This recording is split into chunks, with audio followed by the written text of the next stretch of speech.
Hi, ഞാൻ Sumisha, life coach, students coach, relationship coach, trauma healer and mind power trainer. നമ്മുടെ self love പ്രാക്ടീസിൻ്റെ ഇന്നത്തെ practice എന്ന് പറഞ്ഞാൽ വളരെ സിമ്പിളായിട്ടുള്ളൊരു ടെക്നിക്കാണ്. സ്റ്റോപ്പ് ടെക്നിക്ക് എന്ന് പറയും. അതായത് STOP. ഇതിൽ S എന്ന് പറഞ്ഞാൽ എന്താണ്? Stop blaming.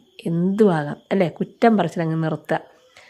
ഏത് കുറ്റം? എന്നെ തന്നെ ഞാൻ കുറേ കുറ്റം പറയാറുണ്ട്. മറ്റുള്ളവരെ കുറ്റം പറയുന്നത് കേൾക്കുന്നതും അതിൽ ഇൻവോൾവ്ഡ് ആവുന്നതും നിർത്തുക. മൊത്തത്തിലൊരു ബ്ലെയിമിങ് അങ്ങ് ഞാൻ സ്റ്റോപ്പ് ചെയ്തു.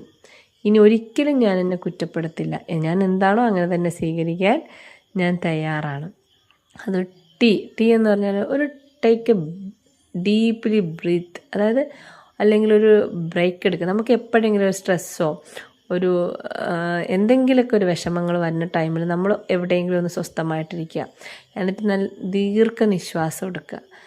നമ്മൾ കുറച്ച് നേരം ഒന്ന് റിലാക്സ് ആയിട്ട് ഒരു ബ്രേക്ക് എടുത്തുകൊണ്ട് നിങ്ങൾക്ക് എന്താണോ അപ്പോൾ ആവശ്യം, അപ്പോൾ ആ ഒരു ഓവർ തിങ്കിങ് ആവാം, എന്തും ആകാം, അതിൽ നിന്നൊന്ന് മാറാൻ വേണ്ടി നമ്മൾ എന്ത് ചെയ്യുക?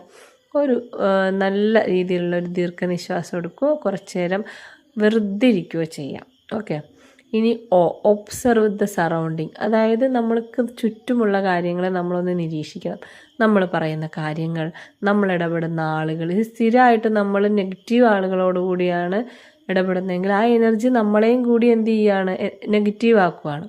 അപ്പം നമ്മൾ പറയുന്ന വാക്കുകൾ നമ്മളെ തന്നെ കുറ്റം പറയുമോ അല്ലെങ്കിൽ മറ്റുള്ളവരെ മുറപ്പെടുത്തുന്ന രീതിയിലോ അവരെ കുറ്റം പറയുന്ന രീതിയിലാണോ എന്നൊന്ന് ശ്രദ്ധിക്കുക. അങ്ങനെ പല കാര്യങ്ങളും നമ്മൾ ബോധ മനസ്സോടുകൂടി നിരീക്ഷിക്കുമ്പോൾ അല്ലെ നമ്മളെ തന്നെ നിരീക്ഷിക്കുമ്പോൾ നമുക്ക് തന്നെ കുറേ ഇമ്പ്രൂവ് ചെയ്യാൻ പറ്റും. അതുപോലെ തന്നെ പി എന്ന് പറഞ്ഞാൽ പ്രൊസീഡ് വിത്ത് ലവ്. നമുക്ക് ആരോടും ഒരു ദേഷ്യമില്ല. നമുക്ക് എല്ലാവരോടും സ്നേഹം മാത്രമേ ഉള്ളൂ. നമ്മൾ എന്ത് ചെയ്യുക? എപ്പോഴും ചിരിച്ച് സന്തോഷമായിട്ടിരിക്കുക. എല്ലാവരോടും നല്ല പ്ലസൻ്റായിട്ട് സംസാരിക്കുക.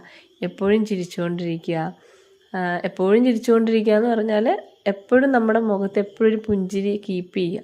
അതുകൊണ്ട് ആർക്കും ഒരു ദോഷമില്ല. മനസ്സിലായോ? അപ്പോൾ നിങ്ങളെപ്പോഴും സന്തോഷത്തോടെ ഇരിക്കുക. നമ്മുടെ ഭാഗത്തു നിന്ന് എപ്പോഴും സ്നേഹത്തോടു കൂടിയുള്ള പെരുമാറ്റങ്ങൾ വരിക. മറ്റുള്ളവർ എങ്ങനെയും പെരുമാറിക്കോട്ടെ. ചിലപ്പോൾ മൗനമാണ് നല്ലതെന്ന് തോന്നിയാലും മിണ്ടാതിരിക്കുക. ഓക്കെ. അപ്പോൾ നിങ്ങൾ ഈ ഒരു സ്റ്റോപ്പ് എന്ന് പറയുന്ന ആ ടെക്നിക്കൊന്ന് ഉപയോഗിച്ചിട്ട് റിസൾട്ട് പറയുക. തീർച്ചയായിട്ടും നല്ലൊരു മാറ്റം ഉണ്ടാകും. അപ്പോൾ നെക്സ്റ്റ് ഡേയിലെ പ്രാക്ടീസുമായിട്ട് വീണ്ടും കാണാം. Thank you.